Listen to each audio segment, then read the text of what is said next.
අයිබන් සුබ දැසනක් වාසනාවන්ත දැසනක් ඔබට ප්‍රාර්ථනා කරනවා. ඔබේ සියලු යහපත් කටයුතු සාර්ථක කරගන්න ඔබට ශක්තිය ධෛර්යය ලැබෙන කියන ප්‍රාර්ථනාවත් එක්ක අපි සූදානම් හත්වෙනි පැය ආරම්භ කරන්න. මේ වෙනකොට අපේ රටේ වැඩිපුරම කතා බහට ලක් වෙන මාතෘකාව තමයි ඊ හවස් වෙනකොට ජිනීවා මානව හිමිකම් කවුන්සිලේ රැස්වීමත් එක්ක මිෂෙල් බැචලට් මහත්මිය මහකුමසාරිස්වරිය සැසිවාරයේ ආරම්භයේදීම වාචික යාවත්කරණය තුළ ශ්‍රී ලංකාව ආරම්භය කරපු ප්‍රකාශය. මේ ප්‍රකාශය ඇතුලේ චෝදනා ගණනාවක් තිබුණා සහ අනෙක් පැත්තෙන් සමාජික රටවල් වල අවධානය යොමු කළ යුතුයි සහ යොමු කරන්න කියන ඉල්ලීම මත කරුණාකාරණා ගණනාවක් ගෙන හැර දැක්වුවා. සමහර වෙලාවට ඒවා ශ්‍රී ලංකාවේ සිදු වූ සිදුවීම් සම්බන්ධයෙන් විකෘති කිරීමක් කියන කාරණේ සම්බන්ධයෙන් අනෙක් පැත්තෙන් අදහස් පළ වුණා. ඒත් එක්කම ජිනීවා මානව හිමිකම් කවුන්සිලේ හරහා ශ්‍රී ලංකාවට චෝදනා එල්ල වෙන්න පටන් ගත්තේ 30 වසරක යුද්ධය අවසන් කිරීමත් එක්ක ඒ අවසන් කිරීමත් එක්ක ඇති වුණු මේ චෝදනා මුඛයෙන් කතා කිරීම මේ දක්වා වෙනත් දිශානති කරා ගමන් කරන ආකාරයක් අපට දකින්න හැකියාව ලැබුණා. අත්‍යවශ්‍ය සේවා සඳහා අධිසි නීති ක්‍රියාත්මක කිරීමත් එක්තැනකදී ඒගේ විවේචනයට ලක් වුණා. ඊට පස්සේ සමහර වෙලාවට සාමකාමී උද්ඝෝෂකයින්ට බලහත්කාරය පෑම සහ අනෙක් පැත්තෙන් ගිහිලා නිරෝධායන මධ්‍යස්ථාන රඳවලා තියෙනවා කියන කාරණේ සම්බන්ධයෙන් ඒ වගේම සාමකාමී සැමරුම් උත්සව වලට බලපෑම් එල්ල කරනවා කියන කාරණේ සම්බන්ධයෙන් එතනින් මෙපිට පාස්කු ප්‍රහාරයට ඍජුව සම්බන්ධයෙන් විමර්ශන වලින් අනාවරණය තියෙන පුද්ගලයන් රැඳවුම් භාරයේ තබාගෙන පරීක්ෂණ කිරීම සම්බන්ධයෙන් යම් තැනක චෝදනාස්වරයෙන් කතා කළා. මේ සියල්ල එක්ක මේ මොහොත වන විට සමාජික රටවල් 47න් 18ක් ශ්‍රී ලංකාවට පක්ෂව අදහස් දක්වන්න ඉදිරිපත් වෙලා තියෙනවා. එක් තැනකදී එතන යම් සාධනීය පියවරක් ශ්‍රී ලංකාව විදිහට අපි තියලා තියෙනවා. ප්‍රබල රුසියාව සහ චීනය ශ්‍රී ලංකාව පැත්තේ හිටගෙන ඉන්නවා. මෙවන් පසුබිමක මේ මොහොත වන විට ජිනීවා මානව හිමිකම් සැසිවාරයේ ශ්‍රී ලංකාව ආරම්භය කරන මේ බලපෑමේ ස්වභාවය මොකක්ද කියලා අපි හිතුවා කතා කරන්න. ඒ වෙනුවෙන් කාලාන්තරයක් තිස්සේ මේ ස්වභාවයේ හැසිරීම සහ ක්‍රියාත්මක භාවය පිළිබඳ ගැඹුරු හැදෑරීමක් තියෙන ආචාර්ය නීතිඥ ප්‍රතිභා මහානාම හේවමැතිතුමාට අපි බොහොම ගෞරවයෙන් ආරාධනා කළා. ඉතාමත් ආදරෙන් අයිබන් කියලා බුදුම පිළිගන්නවා. සුබ දැසරක්. සුබ දැසරක්. ප්‍රතිභා මහානාම හේවමැතිතුමා සමහර වෙලාවට ජිනීවා මානව හිමිකම් සැසිවාරය ආරම්භ කරමින් මිෂෙල් බැචලට් මහත්මිය කරපු ප්‍රකාශය වාචික යාවත්කරණය තුල කරපු ප්‍රකාශය සමහර වෙලාවට ශ්‍රී ලංකාවේ අභ්‍යන්තර ගැටලු වලට අනවශ්‍ය මැදිහත් වීමක් සිදු කරනවා කියන අදහස මේ වෙලාවේ සමාජගත වෙමින් තියෙනවා. සමහරවල් සමාජික රටවල් වලුත් ප්‍රබලව මානව හිමිකම් කවුන්සිලයට චෝදනාවක් විදිහට එල්ල වුණා. චීනය ඒ වෙනුවෙන් පෙරමුණ අරගෙන තිබුණා. ලෝකේ මානව හිමිකම් රකින්න තියෙන ආයතනයකට රටක අභ්‍යන්තර පුරවැසියන්ගේ සුරක්ෂිතතාවය වෙනුවෙන් ගන්න ක්‍රියාමාර්ග සම්බන්ධයෙන් මැදිහත් වෙන්න පුළුවන්. මම කැමති එතනින් කතාව පටන් ගන්න. ඔව් දැන් අපි බලමු මේකේ ඉතිහාසය ගත්තාම එක්සත් ජාතීන්ගේ සංවිධානයේ ප්‍රධාන සමාජික රටක් තමයි ලංකාව. 1948 දෙසැම්බර් 10 වෙනිදා විශ්ව මිනිස් අයිතිවාසිකම් ප්‍රඥප්තිය හඳුන්වලා දුන්නා. 1955 වකට හිටිය ශ්‍රී ලංකා රජය විසින් අත්සන් කළා පිළි අරගෙන හැම තැනකම අපි දාලා තිනවා. ඒකේ ප්‍රධාන එක තමයි 1978 ශ්‍රී ලංකා ආණ්ඩු ක්‍රම ව්‍යවස්ථාවේ මූලික අයිතිවාසිකම් යටතේ තියෙනවා. දැන් ඔබ අහුව ප්‍රශ්නේ ඒක නෙමෙයි. ඔබ දන්නවද එක්සත් ජාතීන්ගේ සංවිධානයේ තියෙන මුඛ්‍ය පරමාර්ථය තමයි රටක ස්වාධිපත්‍ය පරමාධිපත්‍ය සුරකින්නවයි කියන එක. ඒකෙන් තමයි UN මැන්ඩේට් එක හැදෙන්නේ. එතකොට දේශීය වශයෙන් අපි අත්සන් කළා තියෙනවා සම්මුතීන්. ඒවට අපි ගරු කළා තියෙනවා. මම පැහැදිලි කරලා දෙන්නම් වාර්තා විශාල ප්‍රමාණයක් යවලා තියෙනවා. එතකොට ඒ රටක එක්සත් ජාතීන්ගේ මානව හිමිකම් කවුන්සිලේ 2008 ඉඳන් මම හදාarලා තියෙනවා. ඒ අය කළ යුත්තේ එක දෙයයි. රටක මානව හිමිකම් වර්ධනය කරන්න, ආරක්ෂා කරන්න, ගරු කරන්න අපිට උදව් කරන එක. එතකොට මේ යාන්ත්‍රණය සඳහා අපිට රටවල් ගණනාවක් සහාය දෙනවා. දැන් ඉන්දියාව මට මතකයි අවසාන වෙලාවේදී අපිට ඡන්දෙ දුන්නේ නැහැ. අපිට 8යි 8 දැන් 18 වෙලා තියෙන එක හොඳ සාධනීය ලක්ෂණයක්. ඉන්දියාව එක දෙයයි කිව්වේ. ඉන්දියාව කිව්වා රටක තනි කරලා ඒ රටට පහර දෙන එක නෙමෙයි වැඩි. ඒ රට තවත් ඉහළට ගන්න ඕනේ. ඕකම තමයි ඉදා ඉඳන් ඉන්දියාව කියන්නේ. ඒගොල්ලෝ දන්නවා කාශ්මීර අර්බුදයත් එක්ක ඕක එනවයි කියලා. නමුත් මම කියන්න තියෙන්නේ පාර්ලිමේන්තුව ලංකාවේ තියෙනවා. එතකොට මේ පරමාධිපත්‍යය තියෙන්නේ එතන. එතකොට නීති සෑදීම, නීති වෙනස් කිරීම සම්පූර්ණ බලය තියෙන්නේ පාර්ලිමේන්තුව වෙත. එතකොට මානව හිමිකම් කවුන්සිලය කියලා කියන්නේ ඔබතුමාට දසුන් මම කියනවා නම් මේක අධිකරණයක් නෙමෙයි. අර්ධ අධිකරණයක් නෙමෙයි. සමාලෝචන මණ්ඩලයක් නෙමෙයි. මෙතනදී සිදු කරන්නේ රටකට රටේ තියෙන මානව හිමිකම් වර්ධනය කිරීම වෙනුවෙන් තවත් පෝෂණය කිරීම වෙනුවෙන් තල්ලුවක් දෙන එක. හැබැයි මම කියන්න ඕනේ මේ මානව හිමිකම් කවුන්සිලේ නෙමෙයි දසුන් ඉස්සර තිබ්බේ. කලින් තිබ්බේ මානව හිමිකම් කොමිසම කියලා. මේක විසිරුවා හැරිය දේශපාලනය කරනවායි කියලා. 2005 දී. හරියට හරි. එතකොට නැවත වතාවක් මේගොල්ලෝ ට්‍රම්ප් ජනාධිපතිතුමා ඉන්නකොට එයාගේ නිත්‍ය නියෝජිතයෝ ඉල්ලාස් කරගත්ත මෙතන ඇති වැඩක් නැහැ කියන එක. මම කියන්නේ මොකද බැෂ්ලේ මැතිනියගේ ප්‍රධාන පටන් ගන්න ශ්‍රී ලංකා ජනාධිපතිතුමා විසින් මානව හිමිකම් කවුන්සිලයත් එක්සත් ජාතීන්ගේ සංවිධානයත් සමග සමගාමීව වැඩ කරනවා. ඒක හොඳ ප්‍රකාශනයක්. නමුත් එවැනි දෙක තුනයි තියෙන්නේ. සිවිල් සංවිධානත් එක්ක වැඩ කරනවා ඒවත් හොඳයි.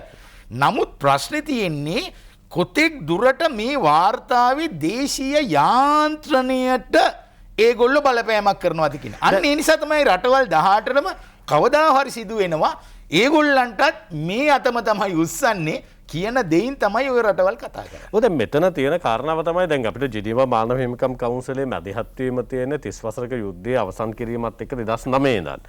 ඒ ඉඳන් ආපු ප්‍රවාහය මෙවර මේ 48 වන සැසිවාරයේදී මිෂෙල් බැෂලේට් මහත්මියගේ වාචික යාවත්කාලීනය තුල වෙනස් රූපයක් ගන්න අපිට දකින්න පුළුවන්. දැන් පාස්කු ප්‍රහාරය සම්බන්ධයෙන් හිස්බුල්ලා මහත්මයා අත්අඩංගුවට තියාගෙන ඉන්න පරීක්ෂණ කිරීම සම්බන්ධයෙන් ඇය චෝදනාස්වරයෙන් කතා කරනවා. ඊට පස්සේ මෑත කාලීනව අර තරුණ 11 දෙනෙක් පැහැරගෙන ගිහිල්ලා නාවික හමුදාවේ වසන්ත කරන්නවකට මහත්මයාට එරෙහි නඩුව අවසන් කිරීම සම්බන්ධයෙන් කතා කරනවා. දුමින්ද සිල්වා මහත්මයා නිදහස් ලබා දීම සම්බන්ධයෙන් කතා කරනවා. ඉතින් මේ පිටට ඇවිල්ලා ආහාර සුරක්ෂිතතාවය සහ මිල පාලනයට අදාළව හදිසි නීතිය ක්‍රියාත්මක කිරීම සම්බන්ධයෙන්ුත් ඇය කතා කරනවා. එහෙම රටක අභ්‍යන්තර ක්‍රියාවලිය තුළ ස්වාධීන අධිකරණ පද්ධතියක් තියෙනවා නම් පාර්ලිමේන්තුවකුත් තියෙනවා නම් ජනතාවගේ ඡන්ද බලයෙන් ප්‍රජාතන්ත්‍රවාදී අයිති සුරක්ෂිත කරමින් කරනවා නම් එහෙම අභ්‍යන්තරය ගැන තීන්දුව වලට මානව හිමිකම් කවුන්සිලේ මහ කොමසාරිස්වරයාට බලපෑම් කරන්න පුළුවන්ද? ඔබ තව දෙයක් දැක්කේ නැද්ද? මිලිටරීකරණය වෙනවයි කියලා. සිවිල් ආයතනවලට පත් කරන්න ඕන අය වෙනුවට මිලිටරි අය පත් කරනවා කියලා. දැන් මම ඔබට කියනවා 2021 මාර්තු මාසයේ ඔය මහා බ්‍රිතාන්‍ය පනතක් සම්මත කරගත්තා. දැන් මේ පනත ඊටාම වැදගත්. දැන් මේ පනතෙන් දෙන මූලික අරමුණ තමයි මානව හිමිකම් කවුන්සිලයට අපි කියන්න ඕනි. ඒ පනතේ නම දසුන් Overseas Operation within bracket Service Personnel and Veterans Act 2021. එතකොට මේ පනත සම්මත කරා මාර්තුවේදී මහා බ්‍රිතාන්‍ය. එතකොට ඒකේ 345 ඒ වගේම .260 කියන එක බැලුවොත් අපිට පේනවා ඉරාකේ ඇෆ්ගනිස්තානයේ විශාල වශයෙන් යුද මෙහෙයුම් කර ජෙනරාල්ලට දෙනවා පත්වීම. එතකොට මම අහන්නේ මෙතන තියෙන මට මේ කිසිම වෛරයක් හෝ විරෝධයක් නැහැ. ඒ කට්ටියත් එක්ක මම ගිහිල්ලා මම දැකලා තියෙනවා.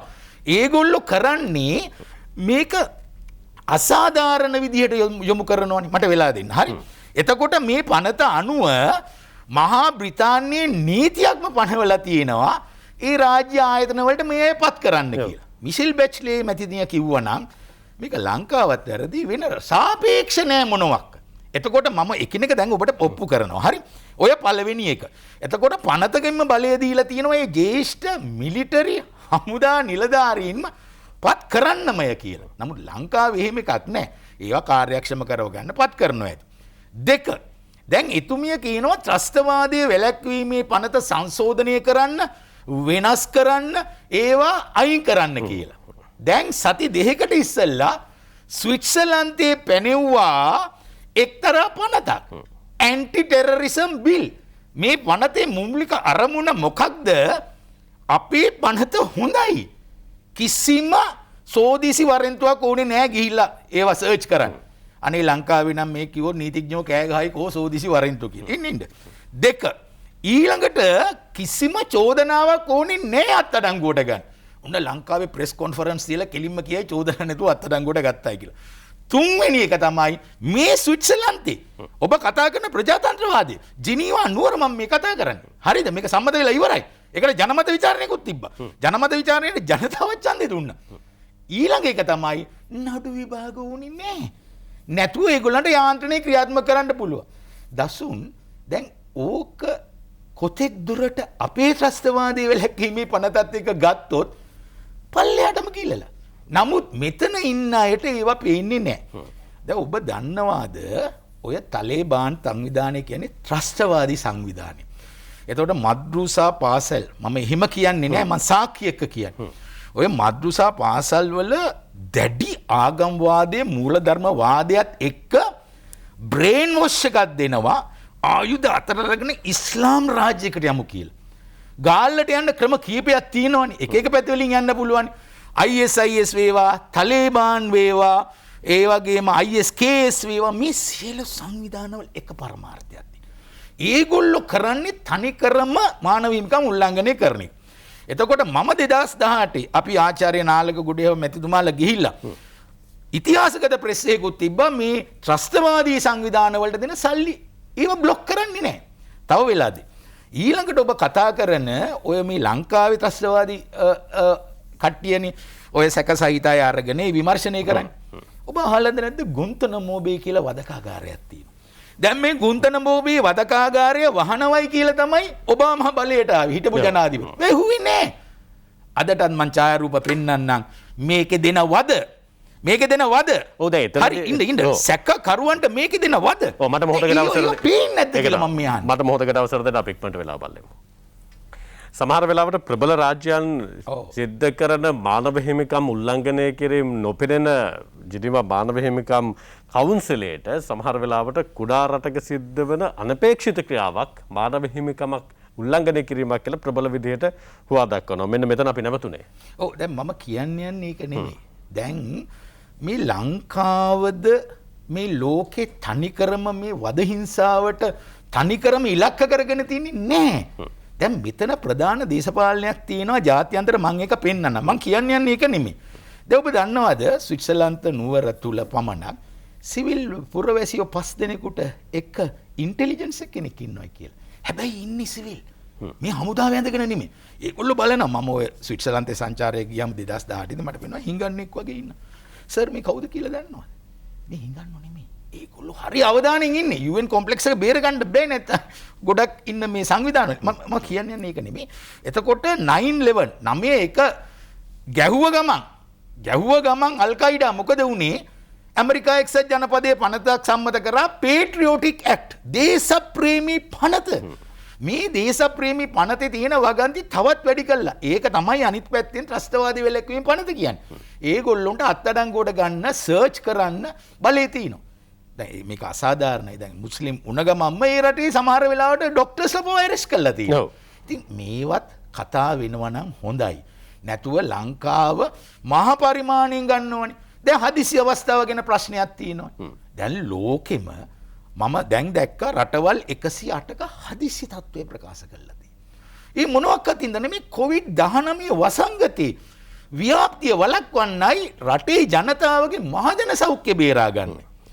රටවල් 68ක් තියෙනවා භාෂණීය හා ප්‍රකාශනීය නිදහස සම්පූර්ණ නැති කළා මේ COVID-19ත් එක්ක වැරදි ඉන්ෆර්මේෂන් දෙනවයි කියලා. රටවල් 38ක් තියෙනවා රැස්වීමේ නිදහස සම්පූර්ණ නැති කළා. නම් ලංකාවේ ඒ තත්ත්වෙට ඇවිල්ලා නැහැ තාම. මම කියන්නේ මේවා පේන්නේ නැතුව එක්තරා පැත්තකින් ලෝකේ දකින්න නම් මේ ලංකාවේ ඇතුළේ ඉන්න අය හරි අසාධාරණ. ඔව් සමහර වෙලාවට සමහර වෙලාවට ඇවිල්ලා බලලා සාධාරණ විවේචන අපි පිළිගමු. මම නෑ කියන්නේ සාධාරණ විවේචන පිළිගමු. අතිමහත් අසාධාරණ දේවල් දේශීය යාන්ත්‍රණය කරන් දෙන්නේ නැහැ. තව විනාඩියක් දෙන්න. මේකට වග කියන්න ඕනේ 31. අපි 31ත් එකට ගිහිල්ලා තමයි මේ තත්ත්වයට ආවේ. ඒ අය වග කියන්න ඕන අන්තිමට මේ අයට තමයි ඒක අදින්න වෙලා තියෙන්නේ. ඔය 9/11 ප්‍රහාරයට සම්බන්ධ කලීඩ් මොහොමඩ් වෙනුවෙන් ඉන්න නීතිඥයෙක් කියනවා මේ වෙනකොට නඩු පැවරීම වෙනුවෙන් මූලික අධීරය තියෙන්නේ. කලීඩ් මොහොමඩ්ව ඇමරිකාව ඉතාමත්ම දරුණු වදහිංසාවට ලක් කළයි කියලා ඔවුන්ගේ අවුරුදු 20ක් ගිය තැන පසුගියදා ඒ වෙනුවෙන් පෙනේන විමර්ශන කරපු නිලධාරියම සඳහන් කරනවා. දරුණු වදහිංසා දුන්න සමහර වෙලාවට ඒ තියෙන තොරතුරු එළියට ගන්න කොතරකදවත් නොකරන වදහිංසා දුන්නේ කියලා.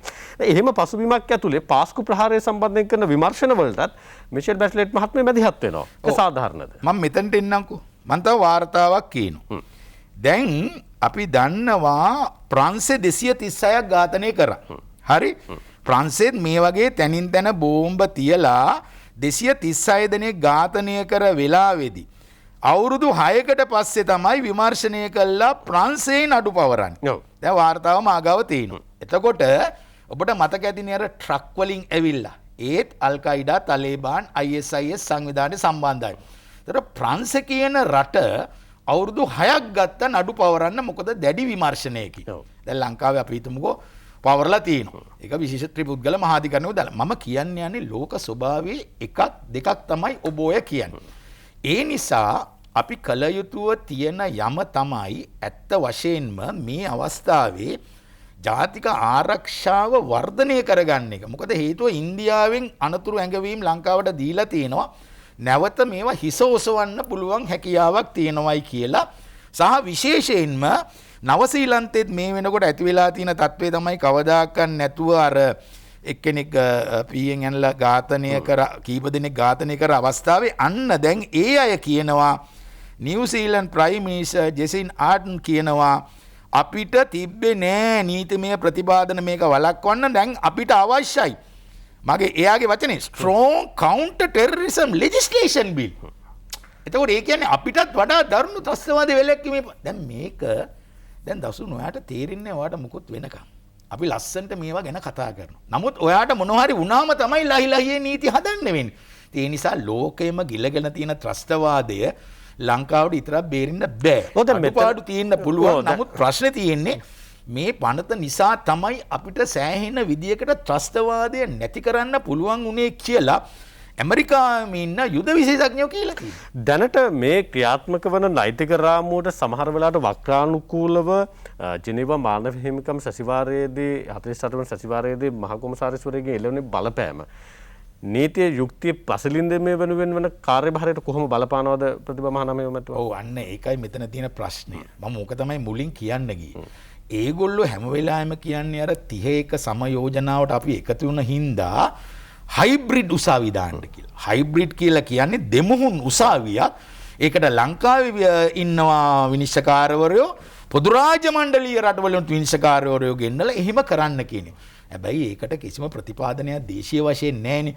ඒ හින්දා අපි මොනවා කරත් අපේ අධිකරණය ස්වාධීනව කටයුතු කරනවා. ඒකට පැහැදිලිවම තියෙනවා අධිකරණ සේවා කොමිෂන් සභාවට ඒ කාර්යයට යනවා. ඉතින් ප්‍රශ්නේ තියෙන්නේ ඒ අයට ඕන විදියටම මේ නඩු විසඳන්න. ඒක කිසි ලෙසකත් කරන්නේ ඔය ඊශ්‍රායලය 7-5කට ගණන් ගන්නෑ මානව හිමිකම් කවුන්සිලේ යෝජනා. ඒගොල්ලෝ බයත් නෑ ඇමරිකා එක්සත් ජනපදයේ බේරනවා. අන්න එතන මට එතන ඉඳන් මට පැහැදිලි කිරීම කරන්නකෝ. දැන් මේ ගෙනාපු වාචික යාවත් කාලය තුල කරපු චෝදනාවලට 48න් 15ක්ම ශ්‍රී ලංකාව පැත්තේ හිට ගන්නවා. ප්‍රබල නිෂේධ බලය තියෙන චීනය සහ රුසියාවත් ශ්‍රී ලංකාව පැත්තේ හිටගෙන එදා ඉඳන් හිටියා. චීනය එදා ඉඳන් හිටියා. දැන් මේ තියෙන පසුබිම ඇතුලේ මේ කියන දේවල් එක්ක ලංකාවට මොන අංශයෙන් බලපෑමක් කරන්න පුළුවන්ද? එහෙම බලපෑමකට එල්ලවීමක් කරන්න පුළුවන්කමක් තියනවද මානව හිමිකම් කවුන්සිලේ කරන මේ චෝදනාවලින්? මම පැහැදිලිව කියන්න. ඔබ ඔය වාර්තාවේ අන්තිම හරිය කියවලා නැහැ. ඒකේ තියෙනවා සාක්ෂි 1,20,000ක් තියෙනවායි කියලා. දැන් මේවා කවුද ගත්තේ? කොහෙන්ද එකතු කරේ? සාක්ෂි නම් සෑහින දුන්නා. අර හිටිය පොලිස් ස්ථානාධිපතිතුමා CID එකේ හිටිය. ඔහු ඉන්නේ ස්විට්සර්ලන්තේ. ඔහුට සම්පූර්ණ රැකවරණ දීලා තියෙන්නේ.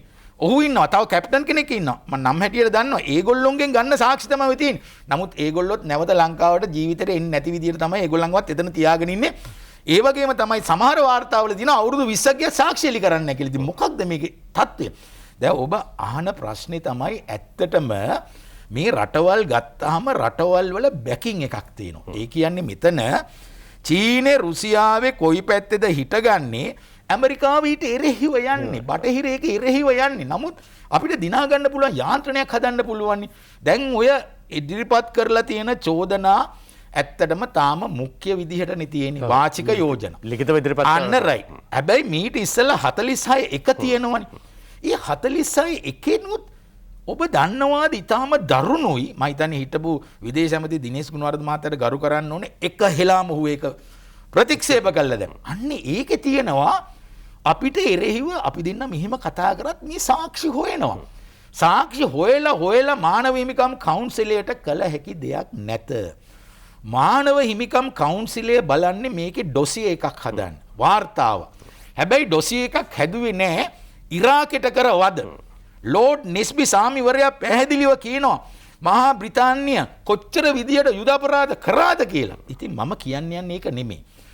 UNHRC එක උත්සාහ කරනවා අපි මේ දේවල් කරලා කරන්නේ නැහැ ඒගොල්ලෝ කියන එක. මේ වාර්තාව විතරයි ඒගොල්ලන්ට හදන්න පුළුවන්. මේක තල්ලු කරන්න පුළුවන් පැති දෙකකට. එකක් තමයි තල්ලු කරන්න පුළුවන් මහා මණ්ඩලය හරහා ඒගොල්ලන්ට පුළුවන් ආරක්ෂක කවුන්සිලයට යන්න. එතකොට රටවල් 5කට නිෂේධ බලය තියෙනවා. ඒ රටවල් පහෙන් ප්‍රධාන රටවල් තමයි මහා බ්‍රිතාන්‍ය, චීනය, රුසියාව, ප්‍රංශය. දැන් බලන්න ඕවගේ වාර්තා කීපයක් ආවා ඊශ්‍රායලට විරුද්ධව. දඩාස් ගාලා ඇමරිකා එක්සත් ජනපදයේ විටෝ පාවිච්චි කරා ඒක එතනින් ඉවරයි.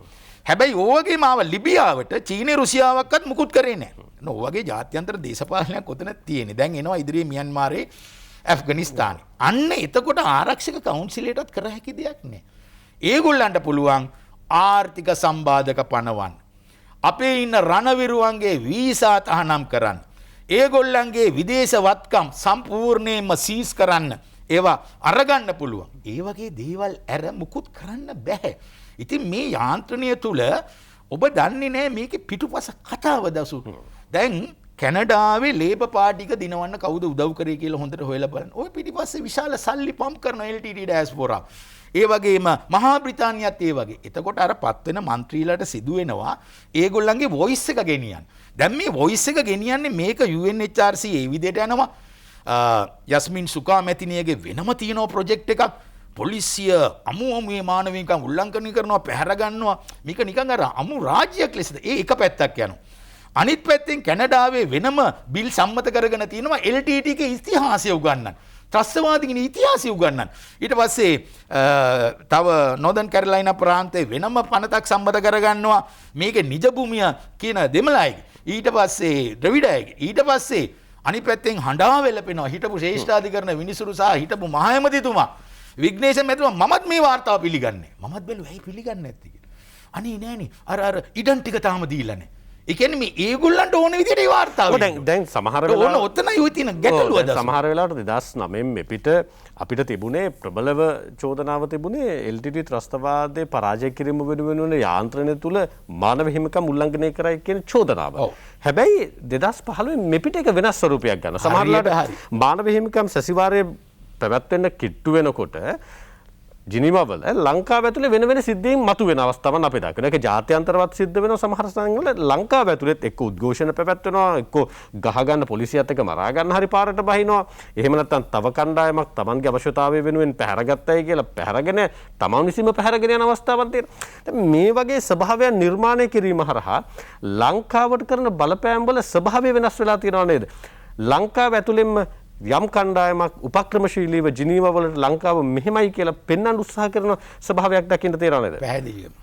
සංවිධාන අන්තර්ජාතික මානව හිමිකම් සංවිධාන 8ක් එක්ක එකතුනේ ලංකාවේ සංවිධාන රාශියක් තියෙනවා. ඒ අය එළියට එන්නේ නැහැ.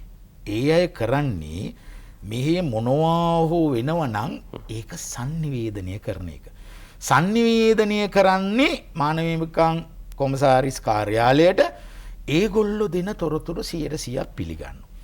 අපි දෙන තොරතුරු කිසිවක් පිළිගන්නේ නැහැ. එතකොට රජයක් හැටියට සෑහෙන්න මේ රජය විතරක් නෙමෙයි සෑම හිටපු අයටත් මේ දේ වෙනවා. අර 2009 ඉඳන් 2015 ගමනයි 2015 ඉඳන් 2019 දක්වා නිකන් අර සුරතල්ලු හැටියට තමයි ඒගොල්ලෝ පාවිච්චි කරේ ලංකාවේ. දැන් මට මතකයි මට උදාහරණයක් කියන්නම් 2018 අපි ගියාම රට වෙනුවෙන් කතා කරන්න ඇත්තටම අපිට වතුර පොදක්වත් දෙන්නේ නැහැ. ප්‍රවීණ ක්‍රිකට් ක්‍රීඩා විචාරකයෝ තමයි හිටියේ හිතන මානව හිමිකම් කවුන්සිලේ ලංකාව නියෝජනය කරනවා.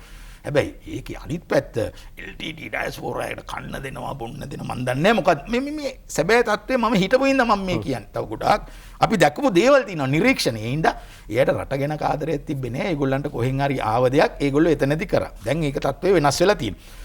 ඒක ආණ්ඩුවක් වෙනස් වෙනවත් එක්කම යාන්ත්‍රණය වෙනස් වීමේ අවශ්‍යතාවයක් තියෙනවා. දැන් ඔබ ඇත්තටම දන්නවා නම් යෝජනාවක් එනකොට 2014 මම හිටියා. ඒ කොම්ප්ලෙක්ස් එක තුල අපි ඉන්නවා. ඒ කොම්ප්ලෙක්ස් එක තුල ඉන්නකොට උන්න අපිට එරෙහිව චෝදනාව එනවා. අපිට එරෙහිව චෝදනාව එනකොට අපි වෙනුවෙන් තනි කැම්පේන් එක අතර අරන් කරේ චීනය. හරි වියට්නාමය, රුසියාව, කියුබාව, වෙනිසියුලා වගේ රටවල් තමයි හිටියේ.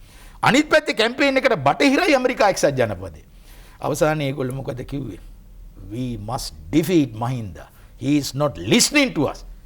ඔය වොයිස් එක තමයි අදටත් දෙන්නේ. හැබැයි එතකොට විනාය ගිහිල්ලා 31 yes they are doing the democracy very well and they are listening to us. They want to set up the hybrid. ඔන්න ඕකයි. මම ඉතා සංක්ෂිප්තයක් ඔබට කියන්නම් තව. ඔතන ඇති වෙන දේ දසුන් මේ අපි කතා කරන වාර්තාවක්වත් නෙමෙයි. අපි දානවා වෙන දේශපාලන න්‍යායක්. ඒක තීරුම් ගන්න ඕනේ. හරි. ප්‍රතිභා මානමයව මැතුවා සමහර වෙලාවට දැන් මෙවර කරපු මේ වාචික යාවත් කාලය තුල ඒ තැනක සඳහන් කරනවා මම මේ කණ්ඩායමක සාකච්ඡා කරා කියලා. මිෂෙල් බැචලට් ඒ කණ්ඩායමක සාකච්ඡා කරන්න තියෙන ඉඩ ඇයි යම් තැනක චෝදනාවක් කරපුවාම රජයේ පාර්ශවයට ගිහිල්ලා සාකච්ඡා කරන්න හෝ කරුණු දැක්වීම වෙනුවෙන් විවෘත නොවෙන්නේ. මට ඒකට උත්තරයක් ඕන විවරාමෙන් පස්සේ.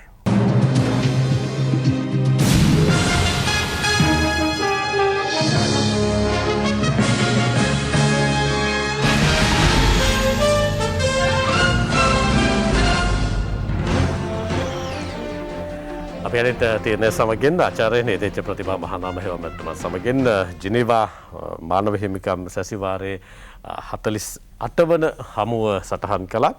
අපි 7 වෙනි පැය තුල මීට කලිනුත් සරත් වීරසේකර මහත්මයාත් එක්ක කතා කළා. සමහර වෙලාවට ජිනීවා මානව හිමිකම් සැසිවාරයේදී මහකොමසාරිස්වරුන් සමහර වෙලාවට අදාළ රටට චෝදනා කරනවා. හැබැයි ඔවුන් ඒ සඳහා තොරතුරු මූලාශ්‍ර ගන්න ඊට එරෙහි කණ්ඩායම් වලින්.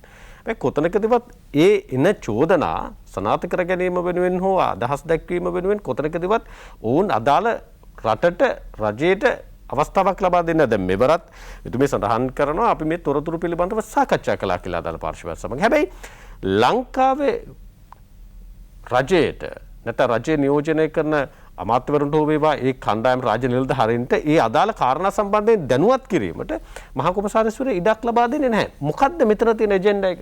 ඔව් දැන් මෙතන යන ඇජෙන්ඩා එක තමයි ඇත්තටම හොස්ට් රාජ්‍යයෙන් ඔය කොම්ප්ලේන් එකක් කරනවා නම් ඒක සාමාන්‍යයෙන් විමසීම. මේ නඩුව අහන තැනක් නෙමෙයි UNHRC කියන්නේ. මෙහෙම දෙයක් වෙලා තිනෝ ඔබ පාර්ශවයෙන් දෙන්න ඕන විසඳුම මොකක්ද කියලා අහන්නම ඕනේ. අවශ්‍යයි. ඒකට තමයි ලංකාවේ නිත්‍ය එක්සත් ජාතීන්ගේ තානාපති කෙනෙක් ඉන්නවා. රටවල් 47ෙම තානාපතිවරුන් ඉන්නවා. එතකොට ඒ අයත් එක්ක ලංකාව මොකද්ද කරන්න ඕන කාර්ය කියන එක. දැන් ලංකාව කරන්නේ සාමාන්‍යයෙන් එහෙම આવොත් වාර්තාවක් ඉදිරිපත් කරන එක විතරයි.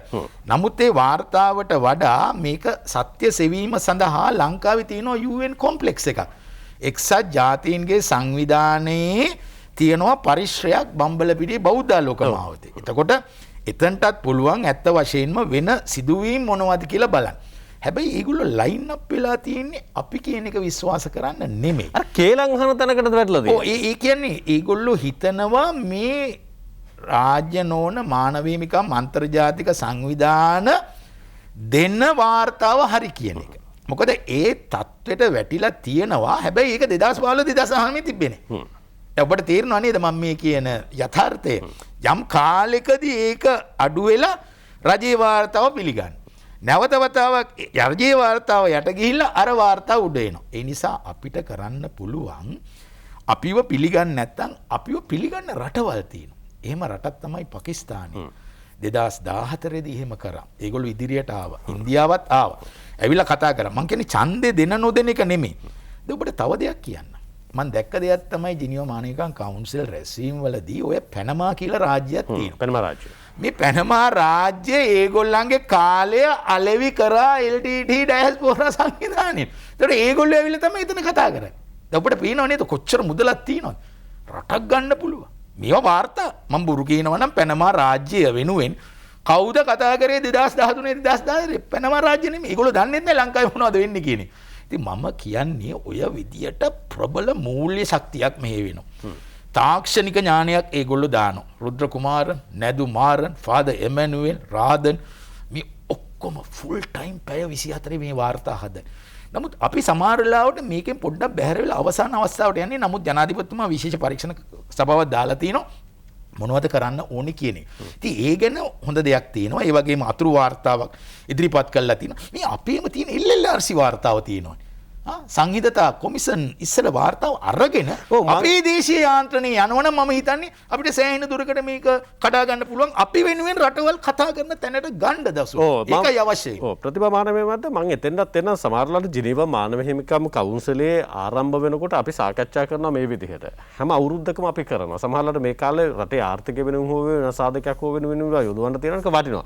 අපි මේ දිගටම ජිනීවා මානව හිමිකම් සැසිවාරයේ ලං වෙනකොට මේ විදිහට කතා කරන්නේ රජයේ නිවැරදිව ඒ වෙනුවෙන් මැදිහත් නොවන හින්දාද මැදිහත් වෙලා මේ ගැටලුව निराකරණය කරන්න සාධනීය පියවරක් නොතියන හින්දාද කියලා කෙනෙකුට ප්‍රශ්නයක් තියෙන්න පුළුවන්. මට ඒකටත් අපි අවසන් කාල සීමාව තුළ පැහැදිලි කර ගැනීමකට එමු.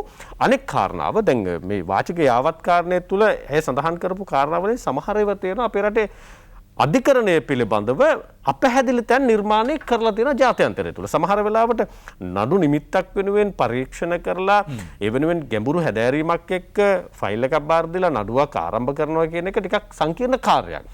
හැබැයි පාස්කු ප්‍රහාරය සම්බන්ධයෙන් වෙන සාකච්ඡාව තුළ මේ වෙනකොට නඩු පවරලා තියෙනවා අත්අඩංගුවට ගැනීම සිද්ධ කරලා තියෙනවා ජනාධිපති විමර්ශන කමිෂන් සභාව වාර්තාව ඇවිල්ලා තියෙන ඒ ප්‍රකාරව කටයුතු කරමින් යනවා. ඒ යන පසුබිමක නඩු ආරම්භ කරලා තියෙන පසුබිමක අධිකරණයෙන් දෙන විනිශ්චයක් ලැබිලා නැති පසුබිමක ඇයි මේ ජිනීවා යන්නේ?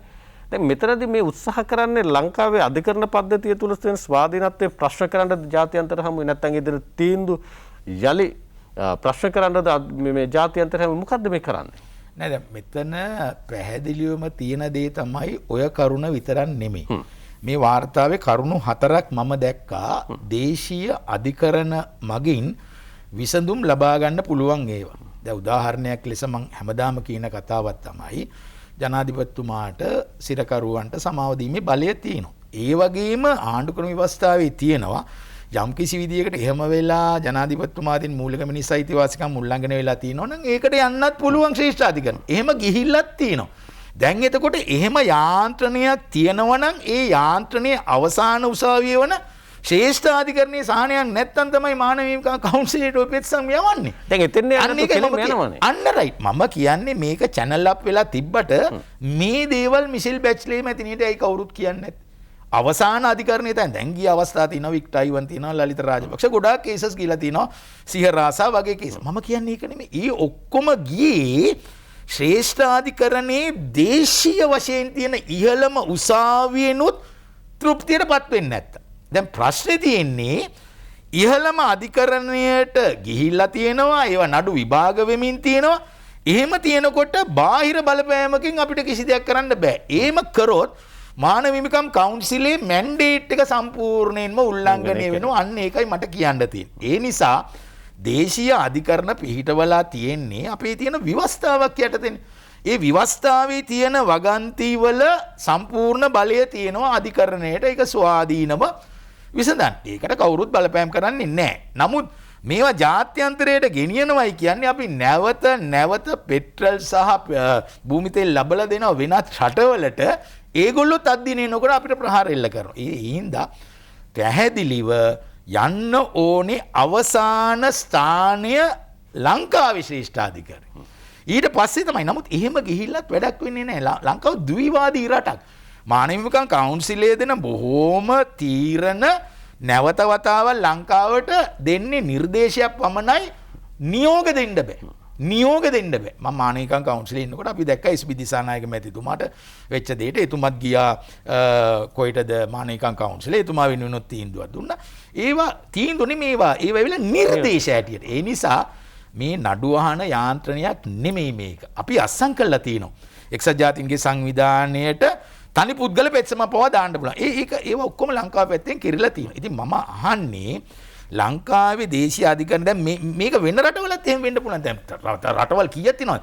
193ක් තියෙනවා. මේ රටවල් 193ම මෙහෙම අධිකරණ වලට අත දානවද නැහැ. මම අන්න ඒකයි කියන්නේ මේක මාස 3ක ලංකාවට ගන්න මිටියක්. ඒ මාස 3 තමයි මුලින්ම මාර්තු වලින් ගහනවා ඊට පස්සේ ජූනි ජූලි ඊට පස්සේ සැප්තැම්බර් ඔක්තෝබර්. එතකොට මේක පාවිච්චි කරලා තියෙන්නේ අන්න ලංකාවට කිසි දෙයක් දෙන්න එපා. ලංකාව සම්පූර්ණයෙන් මානව හිමිකම් කඩ කරනවා කියලා. හැබැයි ඔයිට ඉස්සෙල්ලා ඔය කට්ටිය රොබර්ට් නොක්ස්ගේ පොත කියවන ලංකාවේ තියෙන හිල සිරිත් විරිත් ගැන ලොකු අවබෝධයක් තියෙනවා. ඇත්තටම ආචාර්ය නවනිදන් පිල්ලේ ලංකාවට ආවා. මම හිතන්නේ මිෂෙල් බැච්ලේ මැතිණියටත් ආරාධනා කළා ලංකාවට ඇවිල්ලා හොඳට බැලුවා නම් ඇයට ඇත්තටම තේරෙයි. ඒ නිසා අපේ පැත්තෙන් අපි දෙන්න ඕන පණිවිඩය ඔබ කිව්ව ආකාරයට අපෙන් අහන්නේ නැත්තම් අපි අහන යාන්ත්‍රණයක් හදාගන්න. අන්නේ යාන්ත්‍රණය ගැනයි මම මේ ගොඩක් කතා කරන්නේ. ඔව් අන්නේ යාන්ත්‍රණය වෙනුවෙන් ඔබතුමාලා 2008 නම් ඔබතුමා කිව්වා අධ්‍යයනයක් තියෙනවා කියලා ජිනීවා මානව හිමිකම් කවුන්සිලේ හැසිරීම සම්බන්ධයෙන් ඒ කාල පරිච්ඡේදය 2008 නම් අපි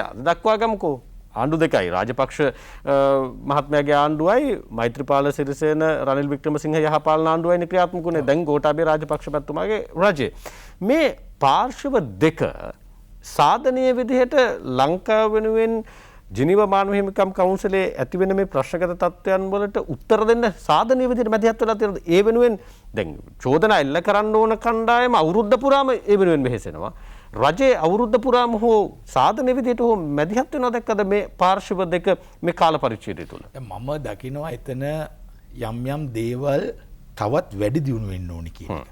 මොකද අපි ගොඩාක් වෙලාවට මේවා අධ්‍යයනය කරන්නේ වරේ පටන් ගන්න යනකොට. අන්න රයිට්. මම හිතන්නේ අද ඉඳන් හෝ මේ යාන්ත්‍රණයක් ඇති කරන්න පුළුවන්.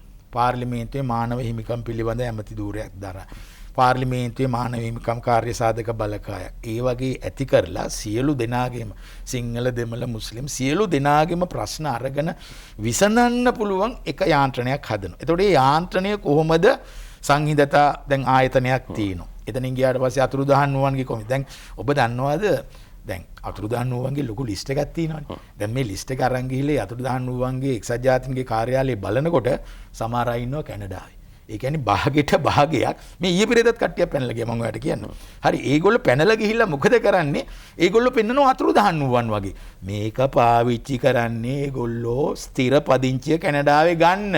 මේගොල්ලෝ පාවිච්චි කරන්නේ පොලිටිකල් ඇසයිලම් අරගෙන දරුවන්ට උගන්නලා ඉන්න. නැතුව මේ රටට ආදරේක නෙමෙයි. ඒ හින්දා මේවා ලඝු කරනවා මේ තැනට. ඔබ බලන්න කැනඩාවේ නඩු කීයක් තියෙනවද? සමහර නඩු සම්පූර්ණයෙන් ප්‍රතික්ෂේප කරලා දාලා තියෙනවා. නැවත ලංකාවට එන්න කියලා. ඒත් එන්නේ නැහැ. මේ යුරෝපයේ පුරා මේක මවන්නේ සම්පූර්ණ බිල් එක. ඒ බිල්ල මැව්වේ channel 4. අන්න ලංකාවේ පැත්තෙන් channel 4 එක වගේ ඒවා ඇටැක් කරන යාන්ත්‍රණය මදි. මට මතකයි මේ ජෙනරල් මහින්ද හතුරුසිංහ මහත්මයා ඉන්නකොට හරි ලස්සන ඒ වගේ කෙටි එකක් හැදුවා. ඒක හැදුවේ දෙමළ භාෂාවෙන්. ඒක හොඳටම ජිනීවා නුවර අපි ඉන්න කාලේ පෙන්නලා මේවා කරා. ඒ හින්දා අපි මේ sannivedanaය මීට වඩා අපි වැඩ කරගමු. ඒ වගේම සියලුම තානාපති කාර්යාලය ලංකාවේ ඉන්නවා.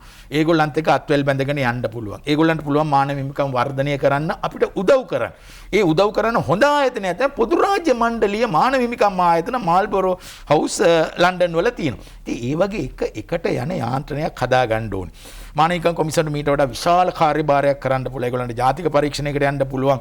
වර්ධනය කරන්න පුළුවන්. අධ්‍යාපනයේ පැත්තේ ඒ අයට තියෙනවා. එතනින් ගියාට පස්සේ දැන්ට තියෙන ආයතන රාශියකට අපිට පුළුවන් අපේ පැත්තෙන් මම කියන්නේ ඕන රටක අඩුපාඩු වෙනවා. මතක නේද අර ඇමරිකාවේ අර කකුල මේ දනහිස තියලා තනිකරම ඝාතනය කරේ. ඒව නේ මුකුත්. මම කියන්නේ ඔන්න ඕකයි දසුන් ලෝකේ තත්වය. වැඩිපුර සල්ලි දාන්නේ කවුද UNHRC membership එකට ඒගොල්ලෝ ආරක්ෂා කරනවා. ඒ කියන්නේ USA එක ඇතුළෙන් වෙනවනේ ලොකු විරෝධයක් මේ කරන වැඩවලට. නමුත් ඒව ගැන කිසිම වාර්තාවක් නැහැ. ඒගොල්ලෝ හදනවා අපි වෙනේ වාර්තා. ඉතින් ඒ හින්දා මේ මෙතනදී තනිකරම තියෙන්නේ ලංකාව කෙරෙහි ද්වේෂයක් රට කෙරෙහිට වඩා මේ පත්වන කාලය තුල ඒගොල්ලන්ට ඕන විදිහට මේ යාන්ත්‍රණය කරගන්න බැරි වෙනකොට තියෙන දුර්වලතාවය. ඉතින් මෙහෙනුත් ඕවට උදව් ආධාර කරනකොට අන්න ඕගොල්ලන්ගේ අයම. ඒක අපේ පැත්තෙනුත් අඩුපාඩු අපි හදා ගන්න ඕනේ. වැරදි තියෙනවනේ මේ අඩුපාඩු ටික හදා ගන්න ඕනේ. එහෙම හදාගත්තේ නැත්තම් අපිට ඒක ඉස්සරහට යන්න අමාරු වෙනවා. දැන් මෙවර මේ 48 වන සැසිවාරයේදී බ්‍රිතාන්‍ය, නෝර්වේ, ස්ලෝවේනියාව සහ චෙක් රාජ්‍ය ඉතාමත්ම විරුද්ධව ඉතාමත්ම දරුණු විදිහට ශ්‍රී ලංකාවට චෝදනා එල්ල කළා. ඒ වගේම තමයි අනෙක් පැත්තෙන් ගත්තාම ජපානය, වෙනසුලාව, දකුණු කොරියාව, කියුබාව, රුසියාව, චීනය, ඊට පස්සේ පාකිස්තානය, එරිත්‍රියාව, උතුරු කොරියාව, බෙලරුස්, ලාෝසය, සිම්බාබ්වේ, ඉරානය ලංකාවට පක්ෂව කතා කළා. රාජතාන්ත්‍රික මට්ටමින් රටවල් 47ක් නියෝජනය කරන මේ එක්සත් ජාතීන්ගේ සැසිවාරය තුල රටවල් 18ක් ශ්‍රී ලංකාව විශේෂයි පක්ෂව තබා ගන්න ගත්ත එක සාධනීය පියවරක්. ඇයි එතනින් හට යන්න බැරි රාජතාන්ත්‍රීය සාකච්ඡාවල හෝ සමතාවල හෝ කොතරකදී හරි ගැටලුවක් තියෙනවද? මොකද්ද වෙලා තියෙන්නේ? මම කෙටි උත්තරයක් දෙන්නම්. ඔය රටවල් කීපයක් ඔයා කතා කරන්නේ. ඒ රටවල් තුල LTT ඩයස්පෝරාව නැහැ. සරලව මම හිටියේ කැරේබියානු දූපත්වල. කැරේබියානු දූපත්වල ඉන්නකොට මට පුළුවන් ආකාරයට මම මේකේ නීති පීඨාධිපති මහාචාර්ය හැටියට ඉන්නකොට මම තනිකරම අවස්ථාව ගන්නවා ඒ රටේ ඉන්න තානාපතිලට හරි කතා කරන්න. මට කිසිම වරමක් නැහැ. නමුත් රටට ආදරේ හින්දා අපි ඒව කරා. අන්න එතකොට ඒගොල්ලන්ට පෙවුන මේකේ තියෙන සත්‍යතාවය. අර ඔබ රටවල් ගානක් ලංකාවට විරුද්ධයි කියවනේ. LTT ඩයස්පෝරා ධාරාව යන්නේ උතන. නමුත් ඒක කොම්බැට් කරන්න. ඒකට යම්කිසි විදිහකට දරන්න තරම් අපේ තානාපති කාර්යාලය ශක්තිමත්ද කියලා මට ගැටලුවක් තියෙනවා. මට දෙන්න විනාඩිය. අපි කෙටි විරාමයකටම ඉක්මනට වෙලා බලලෙමු.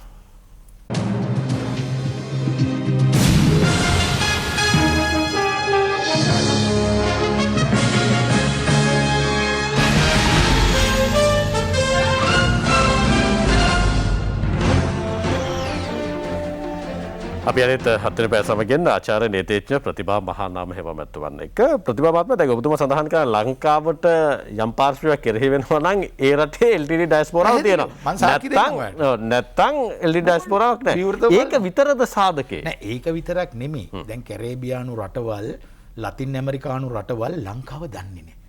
ඒගොල්ලෝ හොඳට දන්නවා ඉන්දියාව.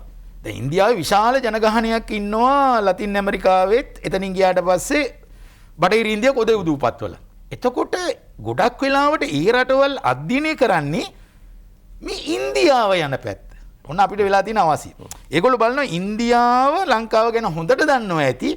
ඉන්දියාව කොයි පැත්තටද ඡන්දෙ දෙන්නේ? ඒ අයත් ඒ පැත්තට තමයි යන්නේ. ඒ කියන්නේ ලංකාව විශ්වයේ ජිනීවා මානව හිමිකම් කවුන්සිලේ යම් තීරණයක් එනවා නම් ඒකට ප්‍රබල සාධකයක් ඉන්දියාව. සමහර රටවලට. ඒකට ප්‍රධාන හේතුව තමයි ඒ රටවල් ලංකාව ගැන දන්නේ නැහැ ඇත්තටම. ගොඩාක් කැරිබියානු රටවල් මම තමයි ප්‍රථම වතාවට ගිහිල්ලා නීති විද්‍යාලයේ ඇති කරලා දුන්නේ. ඊට පස්සේ තමයි ඒගොල්ලෝ දන්නේ ලංකාව ගැන කොහොමද කටයුතු කරන්න කියලා. ඉතින් මම හිතන්නේ දේශප්‍රේමී ශ්‍රී ලාංකික ප්‍රජාවක් ඉන්නවා. සිංහල, දෙමළ, මුස්ලිම් අය ලංකාවට ආදරය ඉන්නවා. එහෙම අය වැඩි ලන්ඩන් වගේ රටවල. ඉතින් ඒගොල්ලොත් එකතු වෙලා දැන් මේ අවස්ථාවේ ඉන්න ශ්‍රී ලාංකික දේශප්‍රේමී සංවිධාන අපි ගිහිල්ලා ආමන්ත්‍රණය කරනවා. Zoom වලින් තමයි අපිට ආමන්ත්‍රණය කරන්න වෙන්නේ. සැබෑ තත්ත්වය. හැබැයි ඔබ හිතන්න කතා 20ක් විතර LTT හිතවාදී ගියාට පස්සේ තමයි අපිට කතාවක් එන්නේ. අරගොල්ලෝ අර සංවිධාන ඔක්කොම මිලදී ගන්නවා. එතකොට බලන්නකෝ 20 දෙනෙක් කියනවා උල්ලංඝනය වෙලයි කියලා එක්කෙනෙක් දෙන්නෙක් කියන උල්ලංඝනය වෙන්නේ නැහැ කියලා. දැන් සරත් වීරසේකර මැතිතුමා, ආචාර්ය නාලගොඩේ මැතිතුමා, චන්න ජයසුමන අපි ඔක්කොම ගිහිල්ලා කතා කරලා තියෙනවා. නමුත් අපේ කතා එන්නේ බොහෝම පස්සට ගිහිල්ලා. එතකොට අර බටහිර විශ්වාස කරනවා. ඒ වගේම ලොබි එකේ තියෙනවා වෙනමයි. කියන්න කනගාටුයි අපේ මිත්‍රයොත් ගිහිල්ලා උතන සම්පූර්ණයෙන්ම කතා කරන්නේ ලංකාව මානවික උල්ලංඝනීය තැනට දාලා. ඉතින් සැබෑ අරමුණ මොකක්ද කියන එක මම පෙන්වන්න යන්නේ ලංකාවේ ඒ යන වර්ධනය කරගන්න ඉඩ සලසා ගත යුතුයි. සිවිල් සංවිධානත් එක්ක කතා කළ යුතුයි. ඒව කරන ගමන්ම මේ යන දුර්මත මර්ධනය කිරීම සඳහා මීට වඩා ප්‍රබල යාන්ත්‍රණයක් තානාපති කාර්යාලවලට තියෙනවා ඒ රටවල ඉන්න. ඒ නිසා ලංකාවේ සංස්කෘතිය වගේම කලාව වගේම මානව හිමිකමුත් අංශයක් කරගන්න කියලා මං ඉල්ලනවා. අපේ තියෙන වර්ධනය පෙන්වන්න පුළුවන් නම් ඒක තමයි සාධනීයම ලක්ෂණය වෙන්නේ දසුන්. එහෙම නැතුනොත් අපිට අමාරුයි පොඩ්ඩක් මේක ඉදිරියට එන ප්‍රෙෂර් එක වැඩි වෙනවා. මතක තියාගන්න 31 යෝජනාව තියෙනවා 46 එක ASCII. 46 එක ASCII දෙමුහුන් උසාවි අයින් කළා නැහැ. ඒ අතරේ තමයි ටිකක් මේ කොවිඩ් එකත් එක්ක මේ පොඩ මේ හිර කරගෙන ඉන්නේ. මේ ඔක්කොම අවසානයේ එකතු වෙනවා. ඒ එකතු වුණත් මානව හිමිකම් කවුන්සිලයට කරන්න බෑ. රටක් ලැජ්ජාවටපත් කිරීම, හාස්‍යයටපත් කිරීම කරනවා ඇර වෙන දෙයක් කරන්න බෑ. ආර්ථික සම්බාධක, වීසා සම්බාධක, දේපල සම්බාධක කිසි දෙයක් දාන්න බෑ මානව හිමිකම් කවුන්සිලයට. ඒගොල්ලෝ මම කිව්වර දෙවෙනි ඩොසියර් එක හදලා ඔය රෝම ව්‍යවස්ථාව යටතේ යුද අපරාධ අධිකරණයටත් හිමිහින් සීරුවේ තල්ලු කරන්න පුළුවන්. ඒකේ අභිචෝදකට පුළුවන් වුණා දැන් උනන් නඩු දාන්න. හැබැයි ඉතින් අපි ඒව අස්සම් කළා නැහැ. රටවල් බොහෝමයක් අස්සම් කළා නැහැ රෝම ව්‍යවස්ථාව. ඉතින් මේ ප්‍රශ්නේ ලංකාව හිර කෙරෙව්වහම අර ඔබ කිව්වනේ. අද ඔබ ආර්ථික ප්‍රශ්නත් අමතක කළා. සමාජ ප්‍රශ්න මේ ජිනීවා එකක් අල්ලන් යනවා. ඒ නිසා ලංකාවේ අර යොදන්න තියෙන සම්පත් ඒ ධනය මේකට වක්‍රව විතන් කිරීමේ උපක්‍රමයක් හැටියට තමයි ඒ අය පාවිච්චි කරන්නේ. LTT යුදමය වශයෙන් පරාජය කරාට ඒගොල්ලෝ අන්තර් ට්‍රාන්ස්නැෂනල් ගවර්න්මන්ට් එකේ යනවා ඩෙන්මාර්ක් වල. ඒවා එක කම්බැට් කරන්න අපිට තියෙන එකම දේ තමයි අපි මේ කරන මානව හිමිකම් සංවර්ධනය කළා කොහොමද උදව් කරලා අලුත් ව්‍යවස්ථාවක් එනවා. ඒක කොහොමද මානවිකම් වර්ධනය කරන්න කියන එක ලෝකෙට පෙන්වන්න තමයි අපිට දැන් අවශ්‍ය. ජිනීව මානව හිමිකම් 48 වන සැසිවාරයේ මේ වෙනකොට මහකොමසාරිස්වරිය මිචෙල් බැචලට් මහත්මිය වාචික යාවත්කාලනය කරලා මේ වෙනකොට සමාජික රටවල් ඇතුළු පාර්ශ්වවලට සාකච්ඡාව වෙනුවෙන් බඳුන් කරලා තියෙනවා. මෙතනින් එහාට මොකක් වෙයිද? ඔව් බොහොම වැදගත්. දැන් 46 එක අපිට දීලා තියෙනවා මාර්තු ගිය අවුරුද්දේ මාර්තු වල ඉඳන් 22 මාර්තු වෙනකන් ඔන්න අපිට තියෙනවා. එතකොට ඒගොල්ලෝ මේක ටිකක් බලලා මේ යෝජනාවුයි විශ්ව කාලාන්තර සමාලෝචන වාර්තාව අවුරුදු 4කට වරක් සිවිල්ලා දේශපාලන අයිතිවාසිකම් වර්ධනය ලංකාවේ කොහොමද එන්නේ? ළමා අයිතිවාසිකම් කොමිසම තියෙනවා. කාන්තා අයිතිවාසිකම් කොමිසම මේ වගේ ගොඩාක් වාර්තා ඒගොල්ලෝ අධ්‍යයනය කරනවා. අධ්‍යයනය කරලා අනිවාර්යයෙන්ම 20යි 22 වෙනකොට ඒගොල්ලෝ හිතන ආකාරයට පතන ආකාරයට අපි ක්‍රියා කරේ නැත්නම් මේ යෝජනාව ඉදිරියට තල්ලු කරලා යවයි. හැබැයි මෙතෙක්කල් මානව හිමිකම් උල්ලංඝනය කිරීම සම්බන්ධ බොහෝම රටවලට ආව යෝජනා ලත්තැනම ලොප් වෙලා තියෙනවා ලංකාව ඇර. ලංකාව ඇර. ඒ ප්‍රධාන රටක් තමයි මහා බ්‍රිතාන්‍යය. ඒක ඒගොල්ලෝ අයින් කළ දැම න්‍යාය පත්‍රය. නමුත් අර ත්‍රස්තවාදයට තිත තියලා මානුෂිකවාදී මෙහෙවර ලංකාව කර එකේ ද්වේෂයක් බටහිර රටවල් ලව්වා යම් කණ්ඩායම් වලට ගන්න ඕන හින්දා තමයි මේක කරන්නේ. හැබැයි මේවා ගණන් ගන්න නැති රටවල් තමයි කියුබාව, චීනය, වෙනිසුලාව, රුසියාව වගේ රටවල් ඒගොල්ලෝ ගණන් ගන්නේ නැහැ සත පහකටවත්. නමුත් ප්‍රශ්නේ තියෙන්නේ අපි අර සදාචාරාත්මක බැඳීමක් තියෙනවා ශ්‍රී ලාංකිකයන් හැටියට.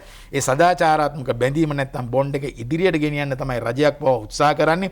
ඒක තමයි සිවිල් සංවිධාන වලට කතා කරන්නේ. ඒගොල්ලන්ගේ අදහස් අරගෙන තවදුරටත් වර්ධනය කරමින් ලෝකේ හිත අපි දිනා ගන්න ඕනේ. එහෙම දිනාගෙන තියෙන රටක් තමයි ලංකාව. හරි.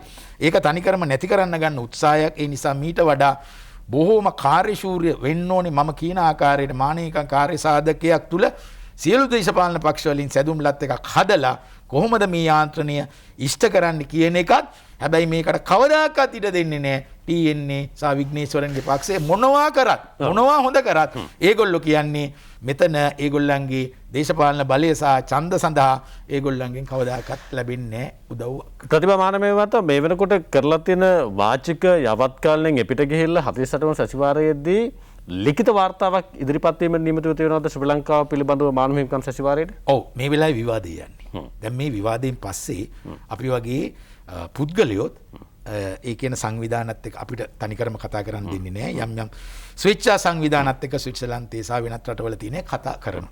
ඉතින් මේ ඔක්කොම එකතු කරලා අවසානයේදී ලිඛිත වාර්තාවක් ඇය දෙයි. ඇය කියයි මෙන්න මේ දේවල් ටික අපිට කරන්න කියලා. ඒ අර මේ අවස්ථාවේදී දැඩි යෝජනාවකට එන්නේ 46 එක තියෙන හින්දා. ඔව් දැන් මේ අවසානයේ මේවා කරන්න කියලා කරන නිර්දේශය ඡන්ද විමසීමක් දක්වා 48 වන සැසිවාරයේදී යන්න පුළුවන්ද? සමහර අවස්ථාවලදී සමාජිකරකට දැඩුව කිව්වොත් යන්න පුළුවන්. දැන් නම් මට පේන්නේ ඇෆ්ගනිස්තානය සහ මියන්මාරය වෙනුවෙන් තමයි ඒ යන තත්ත්වය හැදිලා තියෙන්නේ. මොකද අපිට දීලා තියෙනවා නිර්දේශ 13ක්. ඒ හින්දා නිර්දේශ 13 දවසින් කරන්න බෑ. ඒ නිර්දේශ 13 දීලා තියෙන්නේ 46 එක. ඒකේ ප්‍රගතිය ගැන මේකෙදි කියයි. කියලා අපිට දැඩිව කියයි මාර්තු වෙනකොට මේ ටික කරන්න. අන්න එතනදී තමයි මේක ඉදිරියට යන්නේ. දැන් ජිනීවා මානව හිමිකම් 48 වන මේ සැසිවාරයේදී අර බරපතල තැනකට ගිහලා 46 එක තියෙනවානේ. 30 එක අයින් කරලා 46 එක ගෙල්ලලා තියෙනවා. ඒකට ඈඳලා අලුත් යෝජනා එන්න පුළුවන් ප්‍රවණතාවයක් තියෙනවද නැත්නම් ඒකත් එක්කම වෙන එකක් එන්න පුළුවන් ප්‍රවණතාවයක් තියෙන බරපතල චෝදනා මෙවර තියෙනවද වාචික යාවත්කාලනය තුළ ඔබතුමාගේ හැදෑරීම? එදා ඉඳන් එන එකක් තමයි ත්‍රස්තවාදයේ වැළැක්වීමේ පනත යටතේ අත්අඩංගුවට අරන් තියෙන අය 16 නිදහස් කිරීම හොඳයි ඔක්කොම ටික නිදහස් කරලා දාන්න කියන්නේ. ඊට පස්සේ ත්‍රස්තවාදයේ වැළැක්වීම වෙනුවට වෙනත් පනතක් ගෙනල්ලා ඒක සංශෝධනය. ඒක එදා ඉඳන් එන එකක්. ඒක තමයි ප්‍රධාන අවි ඒගොල්ලෝ. ඔව් මේ ඇදගෙන යන්නේ ඒක. ඇදගෙන යන්නේ. දැන් ඒකට සම්බන්ධ කරනවා මේ පාස්කු ඒවා තව ඒවා සම්බන්ධ කරනවා. මොකද හේතුව තමයි ලෝකේ මේ වෙනකොට මේ කියන මූලධර්මවාදී කණ්ඩායම් දිගින් දිගටම මේ දේ මෙහෙවනවා දසුන් මොනවා කිව්වත් මට මතකයි වසන්ත සේනානායක කියලා පාර්ලිමේන්තු මන්ත්‍රී කෙනෙක් හිටියා. එයා කිව්වා 2015 2019 අතරේ තුර්කියේ ඉඳලා ඔය මද්රුසා සහ තුර්කියේ ඉඳලා ආව කණ්ඩායම් ගැන හෙව්වේ නෑ ඇත්තටම. එතකොට බලනකොට තුර්කිය අපේ අය ගිහලා පුහුණු වෙනවා. ඒ වගේ ඉඩකඩ ලැබලා දීලා තිබ්බ ඒක හරි සෝචනීය කරුණක්. එහෙම වෙන්න එපා. මොකද එහෙම වුණොත් ජාතික ආරක්ෂාවට කොයි වෙලාවෙ තර්ජනිනවද කියලා අපිට කියන්න බෑ. ජාතික ආරක්ෂාවත් එක්ක තමයි ලෝකේ ගොඩක් රටවල් යන්නේ. ඔබ කතා කරා ස්විට්සර්ලන්තයේ තුල යටින් යන ධාරාව ඔබට මම පැහැදිලි කරලා දුන්නා. අන්න ඒ නිසා රටනි මූලික වශයෙන්ම අවශ්‍ය වන්නේ. ඒ සඳහා එනේවා ඇති කරන්න ඕනේ. හැම වෙලාවෙම ඇස් අරගෙන ඉන්න ඕනේ කොහෙන්ද මේ දේ වෙන්නේ කියලා. ලංකාවේ සියලුම විදේශ ඔය ඉන්න මේ ඉන්ටෙලිජන්ස් ඉන්නවා, රෝ ඉන්නවා, හැමෝම මේක ඇතුලේ ඉන්නවා. ඒතර මේක තරම් භූ විෂමතාවයේ අතින් දැහැ ගන්න හොඳ රටක් ලෝකේ කොයිවක්වත් නැහැ. ඒ සම්පතේ තමයි අපි දෙන්නම ඉන්නේ. ඒක ආරක්ෂා කරනකොට අර පැත්තෙන් මානව හිමිකම් ගැටලුව අපිට දාන්න. දැන් ප්‍රතිපමානමය මත බ්‍රිතාන්‍යයේ යම් සිදුවීමක් ඇති වෙලා ඒ සම්බන්ධයෙන් චෝදනාවක් ජෙනීවාවල එනකොට නැත්නම් ඇමරිකාව විශ්වයේ එනකොට අපි දකින්න පක්ෂ විපක්ෂ බෙදීමක්. ඕන් එක දෙන්නේ එක තැනක. රටට ගේන්න එපා කියන. හැබැයි දැන් අපේ රටේ 2009 ජෙනීවාවල මේ සාකච්ඡාව ආරම්භුනේ තැන් ඉඳන් අද දක්වා එක් පාර්ශවයක් මේක නිවන්න උත්සාහ කරනවා, තව පාර්ශවයක් අවුලන්න උත්සාහ කරනවා. අපි පොදු එකකතාවය තුළ වින් තැනකට එන්න මොකද්ද වෙන්න ඕන ප්‍රතිසංස්කරණය? ඔබ හොඳම තැනට මේ මාතෘකාව ගෙනාවා. අපි රටක් හැටියට හිතමු. දේශපාලන මතිමතාන්තර පොඩ්ඩක් අයින් කරමු. රට හැටියට එක්සත් වෙන්න නම් ඇත්තටම අපිට පුළුවන් විපක්ෂයටත් විශාල කාර්යභාරයක් කරන්න. මොකද විපක්ෂයේ තුල ඒන හඬත් සමහර අවස්ථාවලදී අපිට වටිනාකමක් තියෙනවා. ඒ හින්දා රජයක් හැටියට සියලු දෙනාම එකතු වෙලා ජාතික සැලැස්මක් අපේ තියෙනවා මානව හිමිකම් පිළිබඳ ජාතික සැලැස්මක්. ඒ ජාතික සැලැස්ම හරියට ක්‍රියාත්මක කරගන්න පුළුවන් නම් LLRC වාර්තාවත් එක්ක අපිට පුළුවන් හොඳ තැනකට යන්න දසු. ඒ හඬ පෙන්වන්න ඕන. ඉතින් අපි ඒ කැපවීම කරන්න පුළුවන් නම් අපේ ඉදිරි අනාගත දරුවන් වෙනුවෙන් ඒක තමයි වැදගත් වෙන්නේ. නැත්තම් මේක අර හිඟන්නාගේ තුවාලේ වගේ පාර ඉදිරියට යනවා. ඒක තමයි ඒ අයටත්. මිෂෙල් බැච්ලේ මැතිනිය යයි තව ටික දවසක් ඉඳලා. තව කෙනෙක් එයි. එතකොට ඒ එන අය පවා ඇයි අපිට බැරි න්‍යාය පත්‍රයෙන් මේක අයින් කරන්න? ඒක තමයි ඔබ මුලින් ඉඳන් ඇහුවේ. දැන් මේ 2009 ඉඳන් එන එකක්. අපේ දේශීය සැලැස්මක් තියෙනවා නම් ඒ දේශීය සැලැස්මට යන්න පුළුවන් තැන හදා ගැනීමට අර ඔබ කිව්වා වගේ ඇමරිකාවට මොන හරි ප්‍රශ්නයක් එනවා නම් ඩෙමොක්‍රැටික් රිපබ්ලිකන් කියලා නෑ. ඒගොල්ලොන්ට ත්‍රස්තවාදීම තමයි. මට කෙටි උත්තරයක් දෙන්න අවසන් වෙනාදී අවසන් තප්පර ගිහිපේ ඉන්නේ. යම් හේකින් ওই පාර්ශව දෙකම එකතු වෙලා යම් තීන්දුවක් ගත්තොත් අපේ රටේ පක්ෂ විපක්ෂ දෙක එකතු වෙලා ඔය කියන යෝජනාව ඉවත් කරගන්න පුළුවන්. එහෙම පසුබිමක් තියෙනවා. දෙක එකතු වුණාට මදි. එක්තරා සැලැස්මකට එන්න ඕනේ. වැඩසටහනකට එන්න ඕනේ. වැඩපිළිවෙලකට එන්න ඕනේ. මාසෙ මොනවද කියලා කරන්න කියලා ප්‍රගතියක් වෙන්නුවොත් අපි සාධනීය තැනකට යන්න පුළුවන්. බෙහෙවින් ස්තුතිවන්ත වෙනවා ආචාර්ය නේතේජ ප්‍රතිභා මහානාම හේමතුමාට අද 7 වෙනි පැයට සහභාගී වීම සම්බන්ධයෙන් ජෙනීවා 48 වන සැසිවාරයේදී මිචෙල් බැච්ලට් මහත්මිය මහ කොමසාරිස්වරයා ශ්‍රී ලංකාව විශ්වයේ වාචික යාවත්කාලීන සිද්ධ කරමින් චෝදනා ගණනාවක් කෙල්ල කළා. මේ වෙනකොට ශ්‍රී ලංකාව පැත්තෙන් මේ වෙනුවෙන් පිළිතුරු බඳමින් ඉන්නවා සහ මේ එක්සත් ජාතීන්ගේ සැසිවාරය තුල සාකච්ඡා වෙමින් තියෙනවා. කොහොම නමුත් මේ වෙනකොට 47කින් 18ක් ශ්‍රී ලංකාව විශ්ව පක්ෂපාතීව ඉන්නවා. යම් රටවල් ප්‍රමාණයක් ඒ වගේම අනික් පැත්තට කතා කරනවා. කොහොම නමුත් මෙහි අවසාන ප්‍රතිඵලය ශ්‍රී ලංකාව ජයග්‍රහණය කිරීම සහ මානව හිමිකම් සුරක්ෂිත කරන තැනක ඉන්නවා කියලා මුද්‍රාගත කිරීම වෙනුවෙන් පුරවැසි සියලු දෙනාගේ වගකීමකුත් තියෙනවා. ඒ වගකීමත් අපි අවසානයේ පැහැදිලි කරගත්තා. ස්තුති සහභාගීත්වයට ආයිබන් ඔබතුමන්ට ගැඹුරු හැදෑරීමක් එක්ක ගැඹුරු පැහැදිලි කිරීමක් අද 7 වෙනි පැය ඔබට කළා. අපි සමුගන්නවා යලිමුණ ගැයීම හෙට උදේ 7ට 7 වෙනි පැයෙන්. ආයිබන්.